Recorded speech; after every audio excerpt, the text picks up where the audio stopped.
Why Jeff Grimes may not be the most exciting hire, but why it may be the right hire and the right person to run this Badgers offense.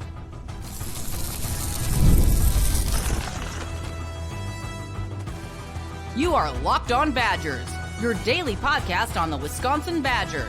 Part of the Locked On Podcast Network, your team every day. What is going on, Badger fans? Welcome to Locked On Badgers, your team every single day, part of the Locked On Podcast Network. I'm your host, Ryan Herrings. Really do appreciate every single person tuning in. Today, we're talking defense, some of what we want to see maybe adjustment-wise going into next year, what the prototypical offense is going to look like for this quarterback and this new offensive coordinator. And we're bringing in Curtis Holland, the playmaker himself, talking Jeff Grimes, somebody that I think, so it's funny to me. I want to start off here. You were somebody that was really early in on Marion potentially as a potential candidate, that type of guy. And then we shift, and Wisconsin ends up with Jeff Grimes as the offensive coordinator. Why do you like this hire so much when he seems in some ways to be kind of very different from other candidates maybe we were talking about? Yeah, I think, you have to look at kind of what his offense is foundationally as to why I'm excited about it. Marion was exciting because he was the hot new thing. And definitely had an offense that's difficult to prepare for, relied on run-heavy schemes and misdirection, and the offense was able to, at times, punch up. I think they struggled against Boise, Southern team going up north. That's a rough one. I think it was like 20 degrees out in that game. So, that's never good. But the thing that I really like about Grimes' offense is that it foundationally is just a wide zone offense. And it's funny because I remember back when Paul Chryst was our offensive coordinator, before I ever came on this show or things like that, I remember thinking to myself, like, man, I love what San Francisco does. It's a wide zone-based system, with Shanahan. This feels like the evolved form of the power gap scheme run we've been running with Paul Chryst for forever. And Paul Chryst was just kind of stubborn and never really wanted to change his scheme too much. And even when he went out and hired an offensive coordinator, he didn't really change anything. He just got a guy that, for lack of better terms, may have been a little bit more of a yes man and ran the system that Paul Chryst wanted to run. And then, I think Fickell comes in and tries to revolutionize the whole program. There was probably some misevaluations on that decision. But the good thing, and the thing that I appreciate about Luke Fickell, is that he sees that, yes, this didn't work. This was a problem. I made a mistake. Now I'm going to adjust and run an offense that probably fits Wisconsin better than what we were trying to do, which is more of a ride zone, run heavy based scheme. And so that's what I really like about Jeff Grimes is foundationally, he runs an offense that fits the type of personnel we can get, the type of offensive linemen we get, the type of receivers we get, and the type of running backs we get, right? And so the only real adjustment we got to do is try to get some mobile quarterbacks. Yeah, which they're already moving towards, right? You look at what they've done in the recruiting cycle, maybe Mentor is a little more mobile, Carter Smith certainly in the 2025 class more mobile. Both of those fit with Grimes. And I think your point is really dead on. It's not, and we talked about this before the show, and we talked about this before. It's not that Phil Longo is necessarily a bad coach. It's just maybe not the right fit. Whereas Grimes coming in it feels functionally a former offensive lineman who's going to align with AJ Blaza, Casey Rybach, this entire coaching staff that wants to run the ball. A guy who's had success in a lot of places. A guy who's had success running the ball. Did it last year at Kansas. Fundamentally, he just feels like a much better fit in like overall scheme than Longo was. Where Longo, to me, is more of an architect. It feels like Grimes is more of a fit. Yeah, I think for Longo's system really to work, you have to have elite quarterback play. I'm talking first-round NFL talent quarterback play for it to really be effective. On top of that, you kind of got to have some first-round receiver talent too. I mean, you saw, what he did at UNC with, oh my gosh, I can't remember his name. I'm talking about their slot receiver that was really solid. Dobbs? Yeah, Josh Dobbs. And then when he was at, Ole Miss, he had AJ Brown and DK Metcalf. So he had dudes. And it's like, look, I love Vinny Anthony. I think Pauling, I think he had a rough season this year, but I think he's still got a lot of potential.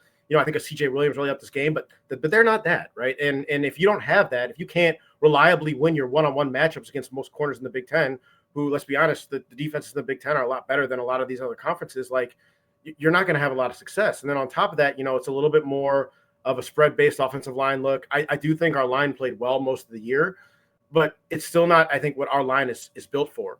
And this kind of goes into why I like Grimes a lot more, because we have upgraded the athleticism at our offensive line. These aren't, the power run, stronger than the opposition, gap scheme, just punch you in the face linemen that we used to get with Barry and Paul. I do think we had some really athletic linemen when Brett was here. but they're a little bit more of the guys who can get out in space, block in space, and move quickly. Well, that's vitally important in a wide zone scheme. You need to be able to move laterally, get the line going one direction, being able to block in space, to be able to move in misdirection plays and play more athletic as an offensive line as opposed to just right downhill and punch in the face. But that said, they're still probably too big and not mobile enough for a true spread air raid system. Let me ask you this. How much of an adjustment period do you think for this offense, the players coming back? Because we talked about it when Longo took over. We kind of gave it a grace period. It's going to take a little bit of time for these offensive linemen. There's going to be wider sets, more passing, different types of things they're going to have to do. Are we a year out from saying, all right, they've got this? Or can they hit the ground running, do you think, in this scheme, this system? Well, I think it all depends on the quarterback. I mean, I've been the biggest lock. I'll say this. I've been the biggest lock defender for forever, right? And I saw a lot of what I thought was potential in him. And there were times that this year you saw him play well, and there was times where you saw his limitations limited what our offense was capable of accomplishing, right? And I'll be honest, I don't think that changes next year. So if Locke is our starting quarterback, we're going to have some issues. Like that's just kind of the reality situation. I think it very much depends on the quarterback you bring in. If we were able to find another Mordecai, a guy who's a hard-nosed guy, willing to run, been around the block long enough, knows how to read defenses, has been playing for a long enough time, maybe a little bit more of a gunslinger. I mean, think about Zach Wilson when Grimes was at BYU, a little bit more of a gunslinger type. I think we can have a lot of success. Because, again, I think this offense plays into what our strengths are, which is running the football, which is our offensive line, which is, a young Darian Dupree, a young Dylan Jones. If Yakimelli stays, again, I haven't seen anything either way on him yet. So if he stays, it fits him really well. So, there's a lot of really good things that we can take advantage of right away. On top of that, again, and Blazek said this before, the blocking scheme is not much different. You're still running zone. You're doing duo. I don't know if we ran a lot of duo last year, but you're doing a little bit more of that. But it's a lot of zone and duo. I mean, we've been running zone all season. So to me, I don't think there's going to be much of a learning curve there. In terms of, the plays and the different things we do, I think that's just practice and reps. And if we can get some of these things installed in the offseason with a quarterback, I think we have just as much chance as any to up our offensive standing. I mean, I think about this hire very much reminds me of what Iowa did this offseason. I know a lot of Badger fans are going to be, Iowa offense, my stars, clutch my pearls. Iowa went from 130 in offense to like 60, right? Yeah. They sliced that thing in half. They went up 70 spots. That's insane. Like that doesn't happen, right? But it was able to happen because all they did was instead of just running in the covered boxes with a terrible quarterback, they did some shifts and made it so the box was not in the right spot. So when they ran into it, there was space to run. And then they added a guy in a Brennan Sullivan, not a very good quarterback, but dude could run and had some juice to him so that when he pulled it, he had space to run into and he was effective. And they put up 40 multiple times this year. They put up 40 more times the last year than we put up in probably the last 3 years. They did to us. I think, yeah, they did it to us. And, so I look at what they did there. It's a similar type of situation. When you go and you hire a coordinator that fits what you already have, it's not going to be that long of an adjustment in comparison to when we went and hired a quarterback that doesn't fit what we have, and we had to completely reinvent our offense. Yeah, no, it's a really good point, and it's playing to your strengths. And it also just aligns with what Luke Fickell wants to do, right? There's alignment is an important thing because then you're speaking the same page, and then you start playing complementary football. Once you start aligning with what the entire coaching staff wants, then you can help out the defense, you're helping out special teams, you're making everything better. And that's a point before the show you were talking about with Paul Chryst. And as ineffective at times his offense has seemed, they also ate up the clock. They also gave the defense more time to rest. They fed into special teams and field position in a way that Phil Longo's offense wasn't able to do. Complementary football matters, and this is a better way to play complementary football at Wisconsin. Yeah, I wanted to touch on this because a lot of Badger fans, a lot has been made about looking at the last, I think, 7-ish years of Grimes being an offensive coordinator, like what his points per game were. And I think that's a tough stat to look at in a vacuum, right? Obviously, he had some struggles at Kansas last year, and he had some struggles in 2023 with Baylor. There's extenuating circumstances as to why that was the case, but we can take it at face value that those weren't very good seasons per what he had done in the past. But one of the things that I think people need to understand about points per game is it's not about who scores the most points per game in a game. It's about who scores the most points in the game. If you looked at Paul Chryst's points per game over his tenure at Wisconsin, they're not impressive. It's not, big numbers. It's not like we were putting up 50 points a game and beating the crap out of everybody. We won plenty of games, 20-10, 17-7, or low 30s. We won a lot of games that way because, again, going to your point, the way we played offense helped our defense. It allowed for our defense to get time to rest. It allowed for our defense to get time to be able to adjust and make changes. So it wasn't like 3 and out, all of a sudden you're back on the field and you haven't had time to even look at and think about what just happened on the last drive. And now you're all of a sudden out there again. And so those are things that I think will obviously help play complementary football and help improve this team down the road. I love it, man. We got to take a quick second for our friends of the show. We're going to come back, talk quarterbacks. What kind of quarterback fits best into this system? Is there a Badger example that Curtis can think of that would be that guy? Could it be Mabry? Or do they have to go to the portal? We're going to talk about quarterbacks and quarterback coaches next, Locked On Badgers. But first, a quick break for our friends of the show and a quick second, as always, to say thank you for tuning in to Locked On Badgers. Today's episode brought to you by FanDuel. FanDuel is the #1 spot for all your sports betting needs, the official sportsbook of the Locked On Podcast Network, the official sportsbook of the National Football League for a reason. They are incredible, easy, fast, simple. Every type of action you want is on FanDuel. You don't got to go anywhere else. It's like the supermarket, man. All the food you want is right there. You don't got to go to another store. FanDuel's got you covered. Futures, parlays, teasers, spreads. It's all right there at FanDuel.com. With new customers, our new customers can get started with $150 in bonus bets if you win your first $5 bet. That's $150 in bonus bets if you win your first $5 bet. That's FanDuel.com. Never waste a hunch. Make every moment more with FanDuel, the official sportsbook partner of the NFL. Okay, let's get Curtis back on here. Let's talk quarterbacks. I want to hit on something you mentioned in the last segment, and I wanted to save it for this one. You had mentioned Braden Locke, obviously, and you're right. Like, there were moments where Braden Locke looked like a competent Big Ten quarterback, and honestly, there were moments where the offense around him let him down. I think that's fair to say. But I don't think there's a scenario where he's the starter next year. Do you think there is a scenario where he is the starter next year? Well, I'm going to say no, simply because I'm getting notifications from people saying things like McNamara just mentioned in the boards about a bag of coffee, and then Dan Smith tweeting out that Big Cat's the GOAT. So I don't know what that means. I mean, it could mean maybe we got something already figured out. Maybe we don't. I have no idea. But if that's nothing, then I mean, that's they're always nothing. Yeah. Stuff like that is never nothing, though. But that tells me if it's what we think it is, that means we already have identified a quarterback coach, and we've already identified hopefully a quarterback that goes with that quarterback coach. So that's definitely interesting to see, and we'll see how that all plays out. I think the key is when you bring in a quarterback coach, you want a guy who maybe has a little bit of cachet, maybe he's developed someone in the past, maybe has some experience in that way, and then also brings in his guy with him, because then you already have familiarity, you have comfort there. You have a little bit less of an adjustment coming into Wisconsin and some continuity. I think there's room on the staff to add personnel in that way, and I think that's what we would do.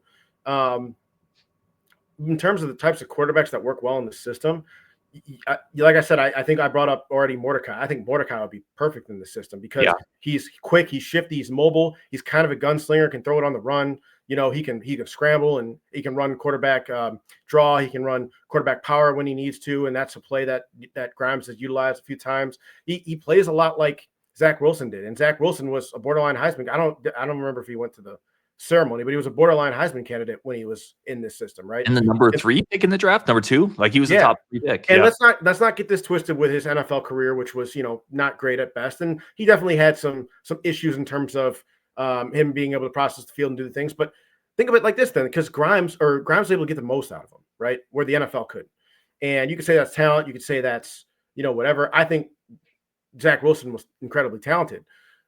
So the way that Grimes ran a system was such that it allowed him to play at his highest possible level, right? And so that's what gets me excited about this system and the potential quarterback we might bring in.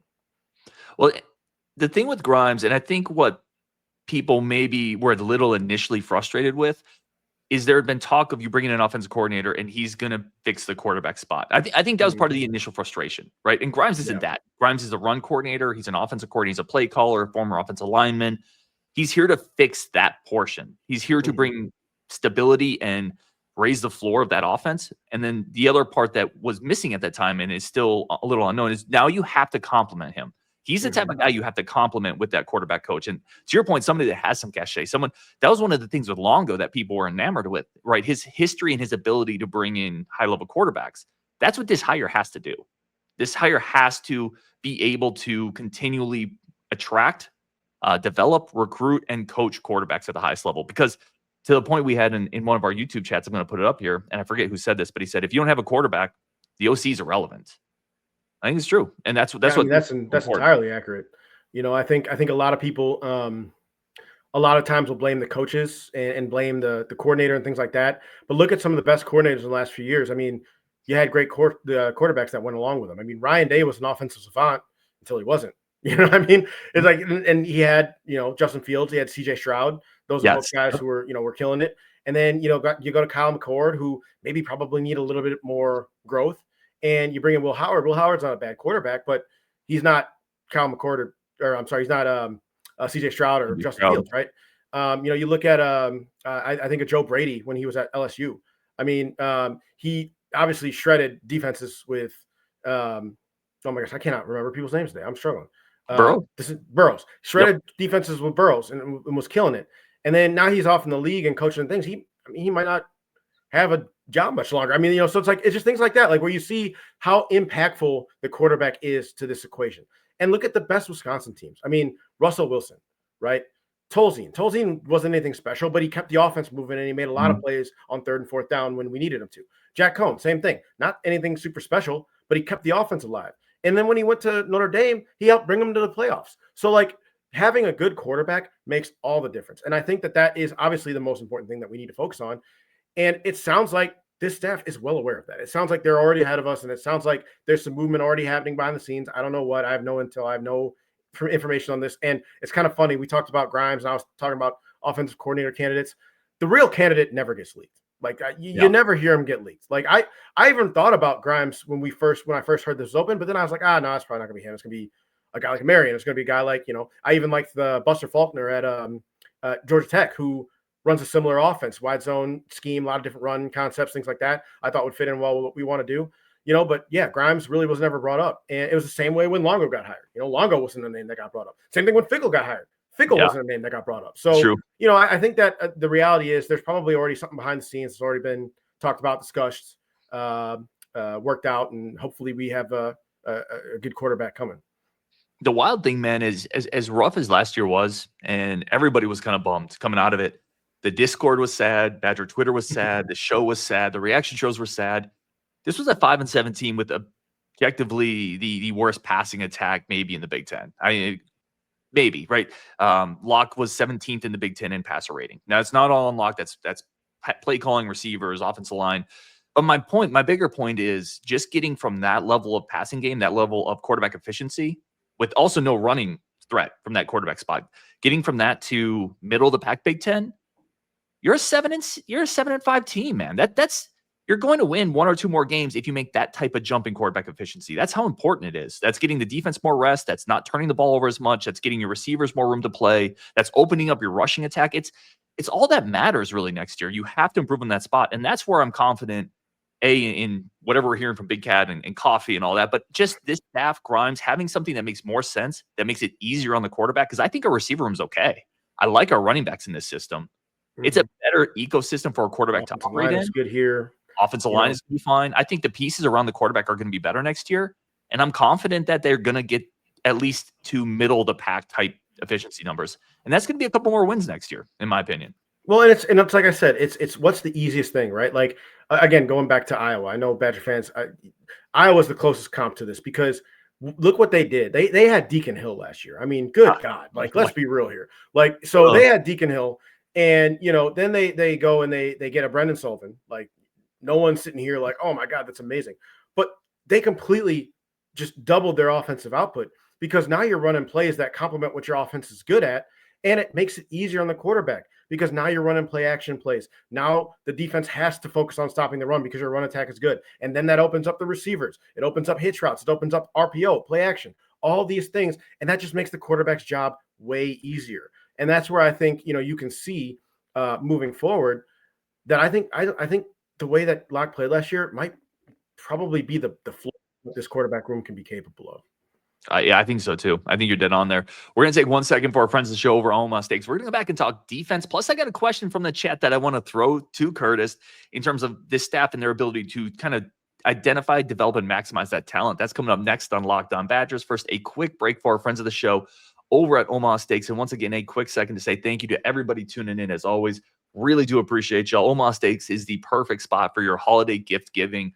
listen, Christmas is only a couple weeks away. If you are still struggling and you got somebody on your list, or if you just want to do something amazing for yourself, like sometimes you got to gift yourself some stuff. And what better thing to give yourself than Omaha Steaks? You get 50% off over at omahasteaks.com and you get an extra $30 off with promo code college. So being a loyal listener to this show, you're going to get an extra $30 off and you're already getting 50% off Omaha Steaks.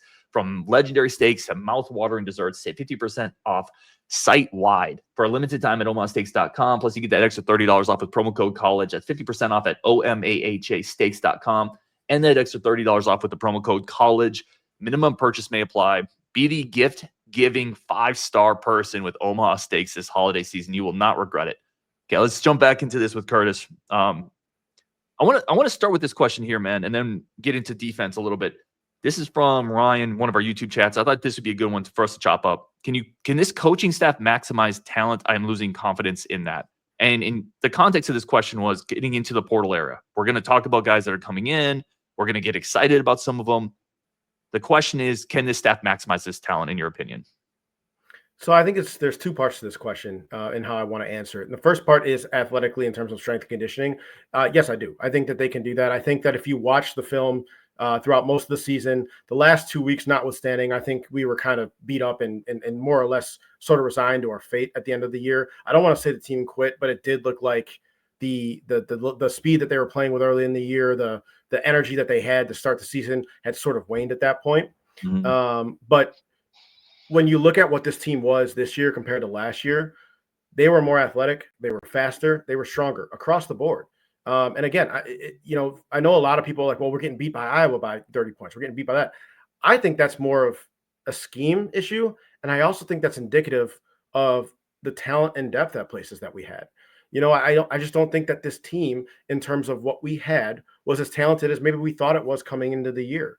And this will tie more into the defense conversation. We were playing a 2-4 defense almost all season. That was probably our most utilized defensive package. And the point of that is to be effective against RPOs. 2-4 is really good at being able to play in space in RPO, being able to read the defense, and we could read and react a little bit better than if we were playing more of the gap stuff that Jim Leonhard was doing, where it's more of an attacking defense trying to stop the run. Leonhard got abused by RPOs. Like, that was his kryptonite. Like, his defenses got abused there. Now, his defenses were good because we were really good at stopping the run. I also think we had a lot better talent. And this year we're kind of in a weird lull where we're bringing in talent.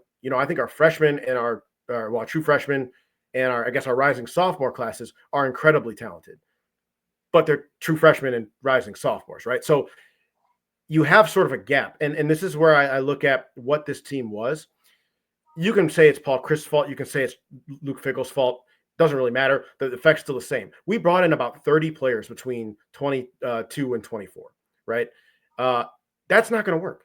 That's just not going to work in any way you slice it. You're going to have to bring in transfers to supplement that because we do not have a literal team's worth of players coming in.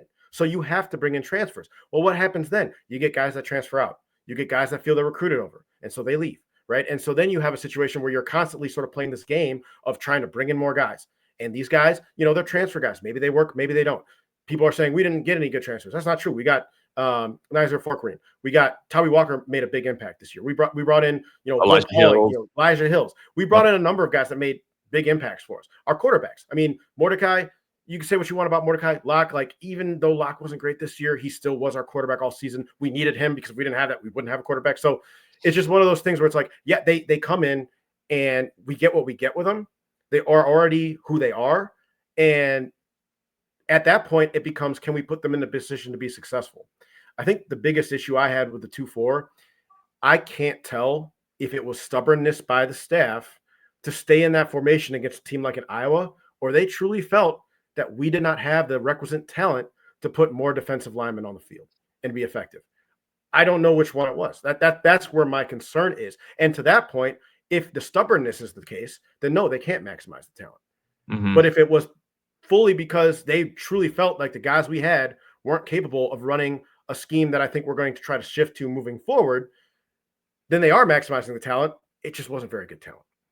And that's something we've talked about a lot. I think we can talk scheme all we want, and we're going to get into some just kind of quick thoughts on where we think this scheme might be going defensively. We can talk scheme while we want, and that's great. Scheme is not irrelevant. I'm not here to tell you coaching doesn't matter, scheme doesn't matter, X and O's don't matter. Obviously it does. Obviously. But what matters more is talent. Like, it's not even close, man. What matters more is how many dudes do you got in that front seven that are going to be NFL guys? How many dudes in that front seven demand a double team? How many dudes in that front seven, I'm going to stop saying dudes now, but how many guys in that front seven can win a battle one-on-one on the edge against a tackle?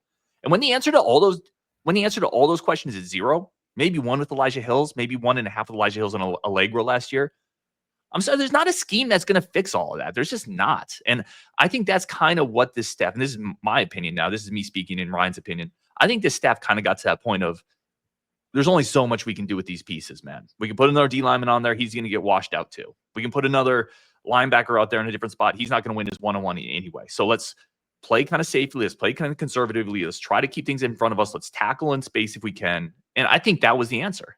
Now going forward, where do you and hit me, like, push back on that if you think I'm wrong on that? No, I mean, I'll say it like this. Like, looking back at our defensive line room, we had a lot of small three techs. There's not a lot you can do on defense with a lot of small three techs. We didn't really have a true nose guard. I mean, I think the closest thing we had to that was probably Dylan Johnson. He's a freshman, and he's still small for a nose tackle, but the dude's strong, is super strong, and just a really good athlete. I definitely think he'll be our nose tackle moving forward, and I think he should be. I think that if you can get a guy like Jamel Howard to kind of take a next step, he could be another guy that could play nose. But we don't have the size in the middle. Like, I think Jamel Howard's probably our biggest D lineman. I don't know, I think he's probably the biggest guy. And so it's like it's a huge offseason for him. Yeah. So we already don't have a nose tackle to start last year. And so then you have guys like Neal, who, in my opinion, is an undersized 3 tech. You have Barton, who, in my opinion, is an undersized 3 tech. And then you have, Hills, who's an undersized 3 tech, but he was playing his ass off. Right. And then you have, a guy like a Lane, who, I'm not sure really what was going on with him. He never saw the field. And then we don't have a true D end anywhere on the roster.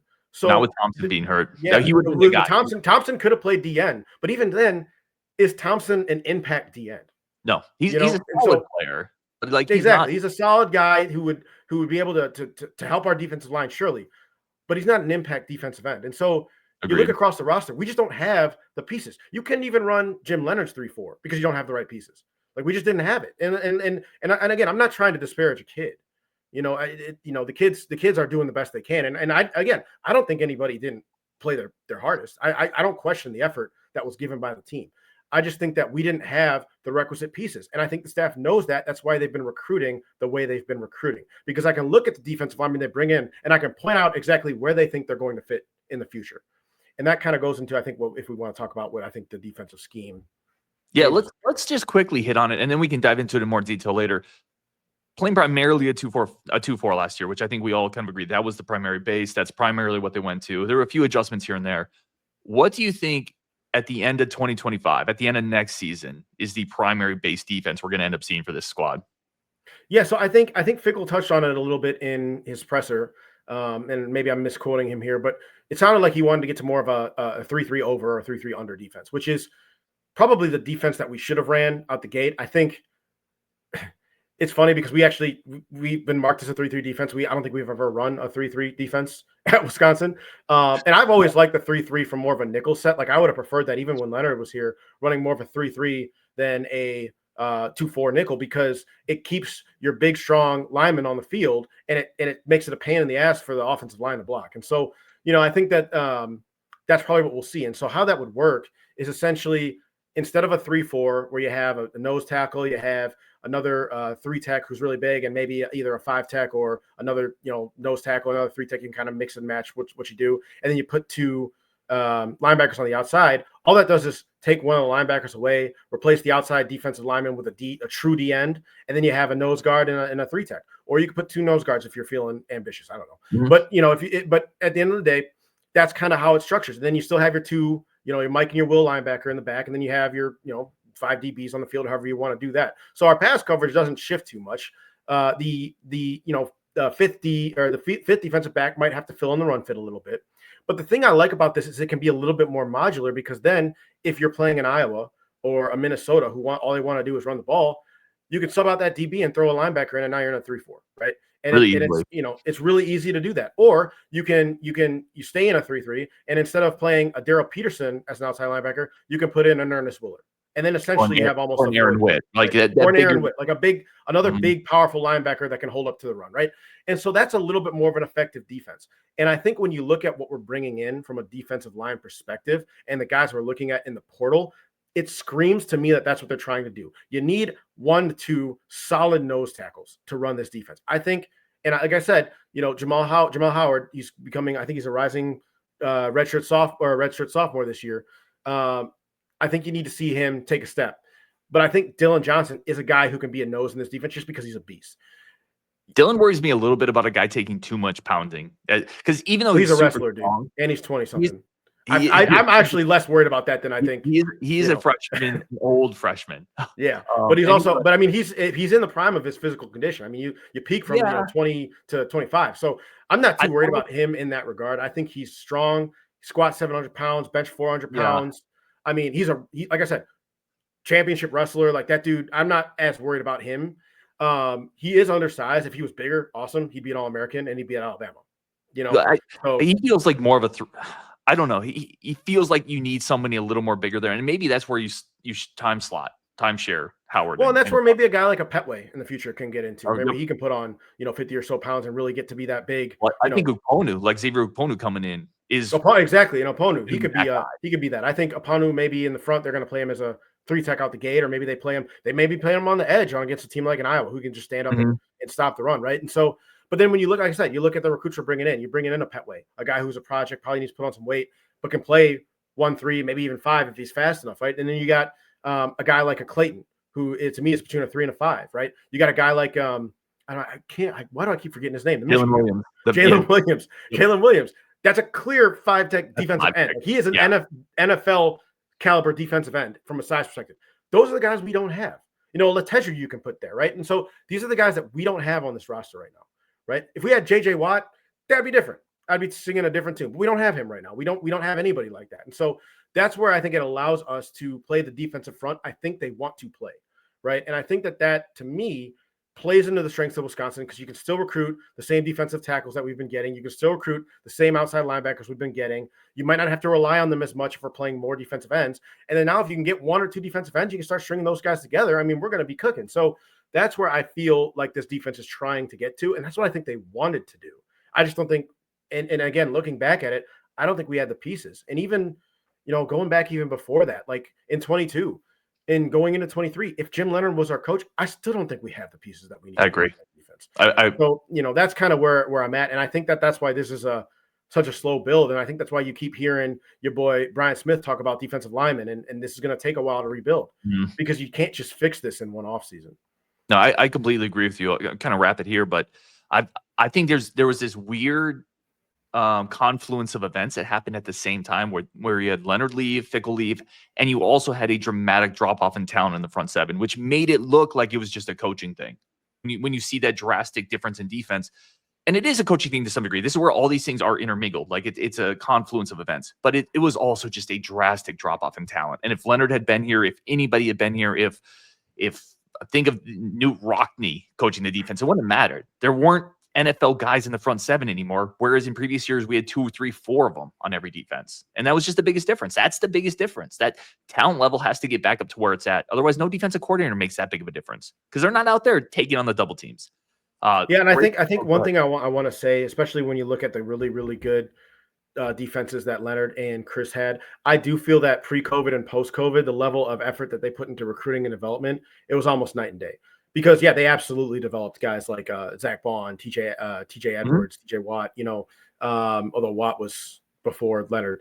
You look at guys like Keanu Benton. Keanu Benton came in. He played as a freshman. He got 2 sacks on Justin Fields. I mean, but they still developed him. They still got him better, and he's now killing it at Pittsburgh. So they definitely developed those guys. But you can see it's almost like once COVID happened, it was like there wasn't as much put into both recruiting and development because they brought in these guys behind those guys. And slowly but surely, all those guys phased out of the program, and you saw the drop-off. Like, you saw it happen live.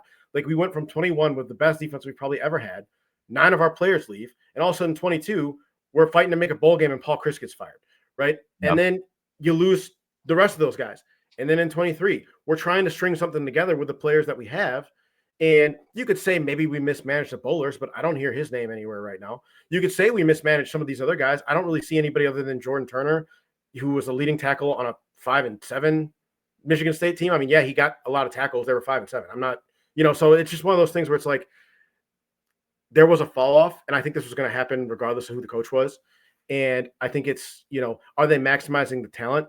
I think that there's a lot of things going into this. I'm not saying that the coaches are 100% absolved of responsibility over what happened over the last season, but I do think that moving forward, my hope is that you see a little bit more of what the staff actually wants to do, and hopefully that leads to an improved defense. Great stuff as always. The man is Curtis, dropping knowledge. Thank you for everybody for tuning into Locked On Badgers today. Bunch more content coming up this week. Illinois game tonight. That will actually do a live reaction to that before this comes out, so disregard that last comment. On Wisconsin, when you're done here, go check out Locked On Big Ten and the Locked On College podcast channel. All the latest big stories over there on those channels on Wisconsin, and we will talk later.